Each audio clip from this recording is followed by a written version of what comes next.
আসসালামু আলাইকুম রহমতুল্লাহি ওয়াবারাকাতুহু। সম্মানিত দর্শক, এই ভিডিও যখন করছি ঠিক সেই সময়টাতে বাংলাদেশের প্রধানমন্ত্রী চীন সফরে আছেন।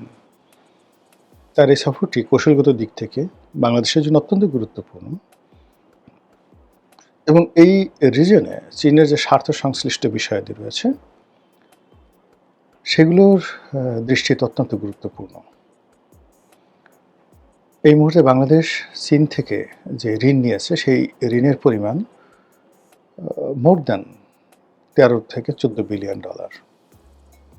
এককভাবে চীন আমাদের কাছে এই টাকাটা পাবে। আমাদের মোট বিদেশি ঋণ হলো 120 বিলিয়ন ডলার। তার মধ্যে কেবলমাত্র চীনই এখানে যদি 12 বিলিয়ন ডলার আমাদের কাছে পায়, তাহলে আমাদের টোটাল ঋণের 10%, এই যাবৎ আমরা 70 থেকে এ পর্যন্ত 71 থেকে এ পর্যন্ত যত ঋণ করেছি, তো সেই ঋণের যেটা স্থিতি এটি এসে এখন দাঁড়িয়েছে 120 বিলিয়ন ডলার। 120 বিলিয়ন ডলারের মধ্যে অন অ্যাভারেজে যদি 12 বিলিয়ন ডলার, এটা 2-1 বিলিয়ন ডলার কম বেশি হতে পারে।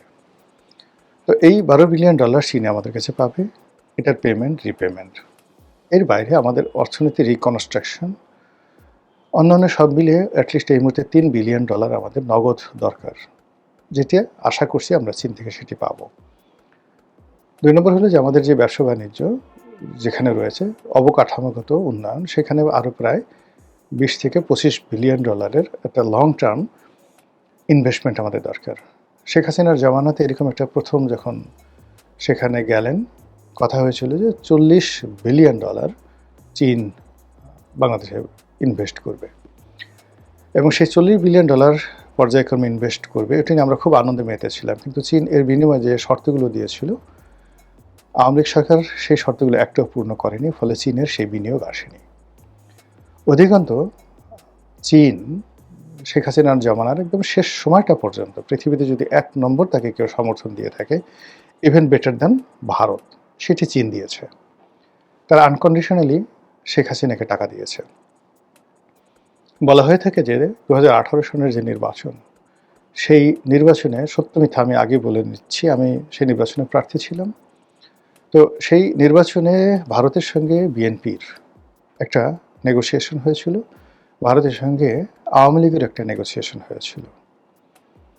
তাতে বলা হয়েছিল যে বিএনপি নির্বাচনে অংশ নেবে, একটা সার্বজনীন চমৎকার একটি নির্বাচন হবে এবং বিএনপিকে 80 থেকে 85টি সিট দেয়া হবে, যেভাবে এবার 70 থেকে 78 বা 80টির মতো সিট জামাত পেয়েছে। দেখেন কোনো টু শব্দ হচ্ছে না। তো ওই রকম একটা যদি অবস্থা 2018 সনে হতো, জামাত এবং বিএনপিকে যদি 80টা সিট আওয়ামী লীগ দিত, তাহলে 5টি বছর আওয়ামী লীগ সগর্বে সুন্দরভাবে থাকতে পারত এবং এখন ভারতের যে বদনাম হচ্ছে সেই বদনামটা হতো না। এবং এই কাজটি ভারত প্রাণান্ত চেষ্টা করেছিল। কিন্তু শেষের দিকে একেবারে নির্বাচনের 3-4 দিন আগে শোনা কথা, চীনের গোয়েন্দা সংস্থাগুলো প্রশাসনে অ্যাটলিস্ট 3,000 কোটি টাকা, কেউ কেউ বলে 30,000 কোটি টাকা, কেউ বলে 3,000 কোটি টাকা, এটি যে নির্বাচন হয়েছিল 2018 সালে, তার 2 থেকে 3 দিন আগে প্রতিটি থানা, উপজেলা, জেলাতে এই টাকাটা চীন বিনিয়োগ করে। বিনিয়োগ করে ওই নির্বাচনে ভারত যেভাবে চাচ্ছিল সেটিকে উল্টে দেয়। উল্টে দিয়ে যে নির্বাচন হয়, সেখানে 6 থেকে 7টি সিট বিএনপিকে দেওয়া হয় এবং সারা বাংলাদেশে যে পরিবেশ পরিস্থিতি তৈরি হয়, তাতে করে আওয়ামী লীগ আজীবনের জন্য পচে যায়, ভারত আজীবনের জন্য বিএনপির কাছে বিশ্বস্ততা হারায়। এরকম একটা পরিস্থিতি তৈরি করে বলা হয়ে থাকে এটা চীনের যে একটা ফাঁদ, এই ফাঁদে শেখ হাসিনা পড়েছিলেন, যেটা তার ইচ্ছা ছিল না। এবং নির্বাচনের পর 18 সালের নির্বাচনের পরে Sheikh Hasina was surprise more than anything. এই বছর যদি আপনি ধরেন রেজাল্ট দেখে 211 সিট দেখে বিএনপির লোকজন, ইনক্লুডিং মিস্টার তারেক রহমান, তিনি যে আশ্চর্য হয়েছেন। একইভাবে 2008 সনে যে নির্বাচন হয়েছিল, সেই নির্বাচনের ফলাফল দেখেও কিন্তু শেখ হাসিনা অবাক হয়েছিলেন। তিনি সংখ্যাধিক্য আশা করেছিলেন, অর্থাৎ হয়তো 152, 155, বড়দের 160 এরকম সিট হবে, কিন্তু 2/3 ব্রুট মেজরিটি পাবে, এটা শেখ হাসিনা কল্পনা করেননি। এবং উনি ওনার প্রথম যে সংসদীয় বৈঠক, সেই বৈঠকে তিনি আমাদের যারা নতুন এমপি আমাদেরকে দাঁড়াতে বলেছিলেন। উনি আমাদের সবাইকে দেখে ঠিক মাথায় হাত দিলেন যে, আল্লাহ এটা কী করে সম্ভব? আমি তো এটা আশাই করিনি। জনাব তারেক রহমান সাহেব সেই কথাটা হয়তো বলেননি কারো সাথে এভাবে, কিন্তু তিনিও মনে মনে চিন্তা করছেন যে 211টা সিট কী করে এলো? এভাবে তো হওয়ার কথা নয়। তো যা হোক, এনিওয়ে সেটা হয়ে গেছে। তো এরকম যখন আমাদের নির্বাচনে নানা রকম ত্রুটি থাকে, বিচ্যুতি থাকে, দেশ বিদেশে বিভিন্ন চক্রান্ত থাকে, এভাবে অতি আশ্চর্য রকম ফলাফল চলে আসে। তো চীন যে 2018 সনে যে গ্রিপের মধ্যে আওয়ামী লীগকে আনার চেষ্টা করলো, সেটা তারা প্রাণান্ত চেষ্টা করলো এবং 2018 সনে 2024 সনে পৃথিবীতে সবার আগে যারা কংগ্রাচুলেশন জানিয়েছিল আওয়ামী লীগকে, সেটা হলো চীন। যেহেতু এই দুটো নির্বাচনের সঙ্গে 24 এবং 18 দুটো নির্বাচনের সঙ্গেই চীন পরিপূর্ণভাবে জড়িত ছিল। ভারত চেয়েছিল আওয়ামী লীগ ক্ষমতায় থাকুক, কিন্তু এভাবে নয়। ভারত যেভাবে চেয়েছিল যে বিরোধী দল হিসেবে এদের অবস্থান থাকুক, এবারও কিন্তু ভারত চেয়েছিল যে অ্যাটলিস্ট রিফাইন্ড আওয়ামী লীগ হিসেবেও আওয়ামী লীগ অংশগ্রহণ করুক। তো ভারতের সব চাওয়া হয়তো পূর্ণ হয়েছে নির্বাচনে, কিন্তু আওয়ামী লীগ ভারতের ফাঁদে পা দেয়নি। তারা রিফাইন্ড করতে রাজি হয়নি, শেখ হাসিনার নেতৃত্ব ছাড়তে রাজি হয়নি, শেখ হাসিনাবিহীন আওয়ামী লীগ এটা হয়নি। ফলে কি হলো, এখন আসলে সত্যিকার অর্থে সরকার একটা বিপত্তিতে আছে। তো এনিওয়ে, এখন এই অবস্থাতে তারেক রহমান সাহেব চীনে গেছেন। ভারত যেভাবে শেখ হাসিনাকে, আওয়ামী লীগকে এখন যাকে বলা হয় একটা গ্রিপের মধ্যে পেয়ে গেছে। এখন আওয়ামী লীগকে যদি ভারত বলে যে আমাকে রংপুর লিখে দিতে হবে, তোমাকে আমি কালকে ক্ষমতায় বসাবো, আপনি বলেন তো আওয়ামী লীগ কি ওখানে দিল্লিতে বসে তারা বলবে আমরা রাজি হব না? আওয়ামী লীগ যদি বলে যে ঠিক আছে, তোমাকে আমরা বাংলাদেশ দখল করব, তোমরা বাংলাদেশের মুখ্যমন্ত্রী হবে, গভর্নর হবে, পশ্চিমবঙ্গের শুভেন্দুর মতো, কালকে তোমাদের ক্ষমতা ফিরিয়ে দেবো, আওয়ামী লীগের জায়গায় যদি আপনি হতেন, আপনি কি করতেন বলেন? আওয়ামী লীগ যেভাবে বিএনপিকে, আওয়ামী লীগ মানে ভারত যেভাবে আওয়ামী লীগকে একটা মানে যাকে বলে একটা ফাঁদের মধ্যে ফেলে দিয়েছে, এই ফাঁদের কারণে ক্ষমতায় আসার জন্য, ক্ষমতায় ফিরে পাওয়ার জন্য ভারত যে শর্ত দেবে সেই শর্তেই আসলে আওয়ামী লীগ রাজি হবে বা রাজি হতে বাধ্য। ঠিক একই কাজে আমেরিকা করেছিল। তারা ডিপ স্টেটের যে এজেন্ট, তাদের সঙ্গে তাদের এটা বোঝাই যায়, এরকম একটা চুক্তি হয়েছিল। আমেরিকা যা চেয়েছে তারা ঠিক সেম কাজটি তারা করেছে, কিন্তু করেও তারা সেটা বাস্তবায়ন করতে পারেনি। এই জন্য আমেরিকার খুব রাগ। একইভাবে এখন যেভাবে চীন তারেক রহমান সাহেবকে একটা গ্রিপের মধ্যে নিয়ে এসছে, একটা ফাঁদের মধ্যে ফেলে দিয়েছে, ভারতের সাথে সম্পর্ক শেষ, আমেরিকার সাথে সম্পর্ক শেষ, আমার বন্ধু জাদু জানে, ওই জাদু পর্যন্ত, গান পর্যন্ত শেষ। এবং এই কাজটি, আমার বন্ধু জাদু জানে, এই কাজটি যে চায় না, মানে আনোয়ার ইব্রাহিমকে দিয়ে করায়নি, আপনি কি করে বুঝলেন?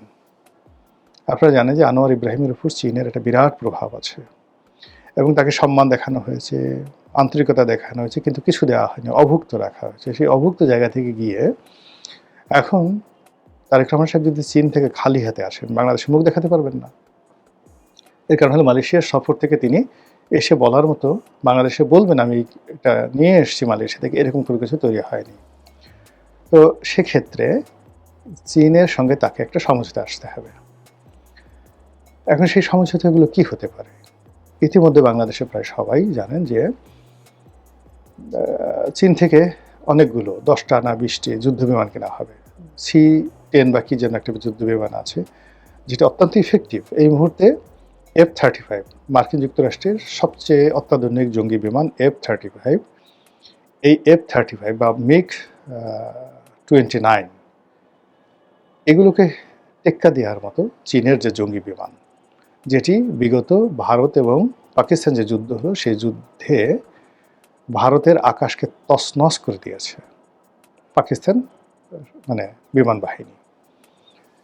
এবং এই যুদ্ধ বিমানগুলোর কারণে তড়িঘড়ি করে ডোনাল্ড ট্রাম্পের একেবারে হাত ধরে ভারত বলতে গেলে একটা যুদ্ধবিরতি পাকিস্তানের সাথে করতে রাজি হয়েছে। এবং এই যুদ্ধে পাকিস্তানের জয়লাভের কারণে আজ অসীম মুনির সেই দেশের ফিল্ড মার্শাল, এবং সেই যুদ্ধ বিমানগুলো বাংলাদেশে দেওয়া হচ্ছে। আর সেই যুদ্ধ বিমান যদি বাংলাদেশে থাকে এবং সেগুলো চালানোর জন্য চাইনিজ এক্সপার্ট বাংলাদেশে আসবে, পাকিস্তানি পাইলট আসবে, বাংলাদেশি পাইলট এক্সপার্ট হবে, এবং এগুলো সবই শিলিগুড়ি করিডোরের ওখানে আমাদের যে সৈয়দপুর বিমানবন্দর আছে, সেই বিমানবন্দরে, যেটা সামরিক বিমানবন্দর, সেখানে নতুন করে বিমানবন্দর নির্মিত হয়ে সেখানে রাখা হবে। এটা ভারতের জন্য বোঝার চেষ্টা করেন কি সমস্যা। ভারত যেখানে এখন রংপুর বিভাগ কিনে নিতে চাচ্ছে, ভারত যেখানে রংপুর বিভাগ দখল করতে চাচ্ছে, পুরো বাংলাদেশ দখল করতে চাচ্ছে, তখন চীনের এই বিমানগুলো যদি থাকে, চীনা এক ডিভিশন সৈন্য যদি বাংলাদেশে থাকে, তাহলে ওই পুরো অঞ্চলটি, মানে আপনি ম্যাপের দিকে তাকান, যেটি এখন আমাদের জন্য লায়াবিলিটিস, সেটি আমরা একেবারে উত্তরবঙ্গ থেকে পার হয়ে সোজা ফেনী পর্যন্ত মধ্যে যে জায়গাটা আছে সমান করে আমরা নিয়ে নিতে পারবো, এবং চীন সেটা চায়। এবং এটা যখন ভারত দেখছে বা বুঝছে, তখন ভারতের অবস্থাটা কী। আর এই যে তারেক রহমান সাহেবকে বাগে পেয়ে এখন সেই উত্তরবঙ্গের তিস্তা প্রকল্প, তারপর সেখানে এশিয়ার বৃহত্তম সামরিক বিমান ঘাঁটি নির্মাণ, এবং উত্তরবঙ্গে 1000 শয্যার 8টি হাসপাতাল সারা বাংলাদেশ হবে, তার মধ্যে একটি হাসপাতাল উত্তরবঙ্গে হবে, বা মানে চীনের অর্থায়নে।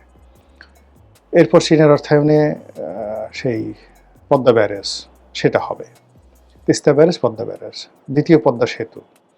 এগুলা মানে আমাদের জন্য বিরাট একটা স্বপ্নের বিষয়, কারণ এটা চীনের জন্য তো ওয়ান টুর বিষয়। এবং এ ধরনের প্রকল্প যখন হবে, তখন সেখানে দুই হাতে মানে মানে অর্থ কামানোর ধান্দা থাকবে। কেন চীন সবসময় করে কি, যে টাকা দেয় সেই টাকাতে দুর্নীতি করার একটা সুযোগ করে দেয়, এবং সেই দুর্নীতির করার এমন সুযোগ করে দেয়, সেই সুযোগের ফলে শেখ হাসিনার সাধ্য ছিল না পদ্মা সেতুতে দুর্নীতি বন্ধ করা, শেখ হাসিনার সাধ্য ছিল না রূপপুর পারমাণবিক বিদ্যুৎ কেন্দ্রে দুর্নীতি বন্ধ করার। কাজে আবার যদি এই চীনা প্রকল্পগুলো এভাবে চলে আসে, এটি দেওয়াই হবে মূলত লুটপাট করার জন্য। 50% কাজ হবে, বাকি 50% মেরে দেওয়া হবে, যাতে করে প্রকল্প দীর্ঘায়িত হয়, চীনের আরও লাভ হয়, বাংলাদেশ ঋণের জালে আবদ্ধ থাকে, এবং প্রতিটি প্রজেক্ট নন ভায়াবল, লাভজনক হবে না। তো আগে যে মহাজনী কারবার করতেন গ্রামে, যে ঠিক আছে আগে তুমি আমার মুনাফাটা দাও, আসল দেওয়ার দরকার নেই, আসলটা থাকুক। তো এরকম একটা ঋণের জালে চীন যাদেরকে ধরেছে প্রায় সবাইকে এভাবে ঋণের জালে আবদ্ধ করে ফেলেছে, এবং অনেকটা কৃতদাসের মতো করে ফেলেছে। তো বাংলাদেশ ঠিক সেই জায়গাতে গিয়ে পা দেবে, নাকি শেখ হাসিনার মতো একটা ভারসাম্যপূর্ণ মানে কূটনীতি স্থাপন করার চেষ্টা করবে, ভারত এবং চীন দুইজনকেই সমানভাবে খেলবে। এটি এই তারেক রহমান সাহেবের জন্য বলতে গেলে একটা অগ্নি পরীক্ষা, এবং সেই অগ্নি পরীক্ষা এখন তিনি চীনের মাটিতে দিচ্ছেন। আপনারা জানেন যে চীনের বর্তমান প্রেসিডেন্ট মিস্টার শি জিনপিং এই মুহূর্তে বলা হয় পৃথিবীর সবচেয়ে রাফ অ্যান্ড টাফ ম্যান। কথা বলেন একেবারে কম, আপনি তার কোনো হাসির ছবি দেখতে পারবেন না, হাসেন না, বলতে গেলেই না। পুতিন হাসেন, কিন্তু তিনি হাসেন না। পৃথিবীর দুটো মানুষ হাসেন না। এক নম্বর হলো রাশিয়ার যিনি পররাষ্ট্রমন্ত্রী রয়েছেন মিস্টার লাভরভ, তার কোনো হাস্যজ্জ্বল আপনি ছবি দেখতে পাবেন না। আর এই যে মিস্টার শি জিনপিং, তিনিও হাসেন না, এবং যারা হাসেন না তাদের মতো ডেঞ্জারাস মানুষ আর পৃথিবীতে নেই। এবং তিনি যেভাবে বড় হয়েছেন, যেভাবে ক্ষমতায় এসেছেন, এই ক্ষমতার পেছনে বহু নিষ্ঠুরতা রয়েছে, বহু ত্যাগ রয়েছে, তিতিক্ষা রয়েছে, সংগ্রাম রয়েছে, লড়াই রয়েছে, এবং তিনি যেটি হাত দিয়েছেন সেটি সফল হয়েছে। এবং তিনি তার নিজের ক্ষমতা এই মুহূর্তে পৃথিবীর সবচেয়ে ক্ষমতাধর প্রেসিডেন্ট মিস্টার শি। চীনের ইতিহাসে এই আধুনিক চীনের যে প্রতিষ্ঠাতা দুজন লোক, ডেং জিয়াওপিং, তার আগে মাও সেতুং, তাদেরও এই বর্তমান শির যে ক্ষমতা, এই ক্ষমতা তাদেরও ছিল না। তো সেই মানুষটির সঙ্গে একেবারে নবীন একজন প্রধানমন্ত্রী, 4 মাস যার প্রধানমন্ত্রীত্বের বয়স, ডিপ্লোম্যাটিক যে কোর, সেই ডিপ্লোম্যাটিক কোরে কাজ করার অভিজ্ঞতা বলতে এই প্রথম তিনি মালয়েশিয়া সফর করলেন। এর বাইরে তার যে অভিজ্ঞতা, এই বাংলাদেশে আসার পর রাষ্ট্রদূত পর্যায়ে ছিল, কিন্তু বাংলাদেশে আসার আগে তিনি যে লন্ডনে ছিলেন, কখনো কোনো রাষ্ট্রদূত পর্যায়ের লোকের সঙ্গে এইভাবে ডিপ্লোম্যাটিক মিশনে তিনি বৈঠক করেছেন, এই দৃশ্য আমরা দেখিনি। ফলে সেই ভারী মানুষটি, পৃথিবীর সবচেয়ে ভারী মানুষটি মিস্টার শি, তার সঙ্গে আমাদের প্রধানমন্ত্রী যখন বসে আলাপ আলোচনা করবেন, সেখানে যে ফলাফল, সেটা ফলাফল কি হবে, এটা নিয়ে যথেষ্ট আতঙ্কের কারণ আছে। এখন চীনের ফাঁদে পা দিলেও আমরা যেভাবে বৃহৎ প্রতিবেশী ভারত তার কোপানলে পড়ে যাব। আর যদি আমরা ফাঁদে পা না দিই তাহলেও কিন্তু আমার মারাত্মক বিপদ এবং বিপত্তিতে আমরা পড়ে যাব। কাজে এই পরিস্থিতিতে কি হবে যখন একটা দেশ সত্যিকার অর্থে এরকম একটা সংকটময় অবস্থায় পৌঁছে যায়? গত সেই 2014 থেকে আমাদের কিন্তু এই জাতীয় সংকট শুরু হয়েছে। তো এই সংকট মানে চলতে থাকে, অ্যাটলিস্ট 20 বছর 30 বছর না হলে সংকট যায় না। এখন যে পর্যায়ে আসছি তাতে আমাদের বিরাট কোনো ক্ষতি ছাড়া আমরা আসলে এখান থেকে ইউটার্ন নিতে পারবো, এটা বলতে গেলে অসম্ভব।